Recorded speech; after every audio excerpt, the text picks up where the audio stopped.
നമസ്കാരം. പ്രണയം പറയാൻ കേക്കിനുള്ളിൽ സ്വർണ്ണമോതിരം ഒളിപ്പിച്ച് കാമുകൻ. വിശന്ന് വന്ന കാമുകി കേക്ക് മുഴുവൻ കഴിച്ചു തീർത്തു. ഒപ്പം കേക്കിനുള്ളിൽ വെച്ച സ്വർണ്ണമോതിരവും ചവച്ചു തിന്നു.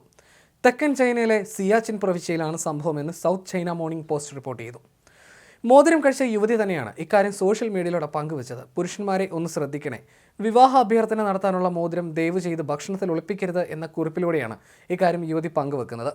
വിശന്ന് വലഞ്ഞാണ് എത്തിയത്, അതുകൊണ്ടാണ് കേക്ക് കണ്ടപാടെ എടുത്ത് കഴിച്ചത്. കേക്കിന് പുറത്ത് മീറ്റ് ഫ്ലോസ് ഉണ്ടായിരുന്നുവെന്നും അതല്പം കട്ടിയുള്ളതിനാലാണ് താൻ ചവച്ചതെന്നും യുവതി പറയുന്നു. പക്ഷേ കുറച്ച് കൂടുതൽ കട്ടിയേറിയ എന്തോ ഒന്നിൽ കടിച്ചെന്ന് തോന്നിയപ്പോൾ തുപ്പുകയായിരുന്നുവെന്നും യുവതി വെളിപ്പെടുത്തി. അപ്പോൾ മാത്രമാണ് താൻ വിവാഹ അഭ്യർത്ഥന നടത്തുന്നതിനായി ഉള്ളിൽ ഒളിപ്പിച്ച മോതിരത്തിന്റെ കഷ്ണമാണതെന്ന് കാമുകൻ പറഞ്ഞതെന്നും യുവതി ലിയു കൂട്ടിച്ചേർത്തു. കാമുകൻ തമാശ പറയുകയാണെന്നാണ് ലിയു ആദ്യം കരുതിയത്. സംശയം തോന്നി തുപ്പിയ കഷ്ണം പരിശോധിച്ചപ്പോഴാണ് രണ്ടായി ഒടിഞ്ഞ മോതിരത്തിന്റെ കഷ്ണമാണെന്ന് തിരിച്ചറിഞ്ഞതെന്നും ലിയു പറയുന്നു. കുറച്ച് നേരത്തേക്ക് സ്തബ്ധനായി പോയി താനെന്നും ഞാൻ ഇനി മുട്ടിൽ നിന്ന് വിൽ യു മാരി മീ എന്ന് ചോദിക്കണമെന്ന് കാമുകന്റെ ചോദ്യത്തിൽ പൊട്ടിച്ചിരിച്ചു പോയെന്നും യുവതി പറയുന്നു.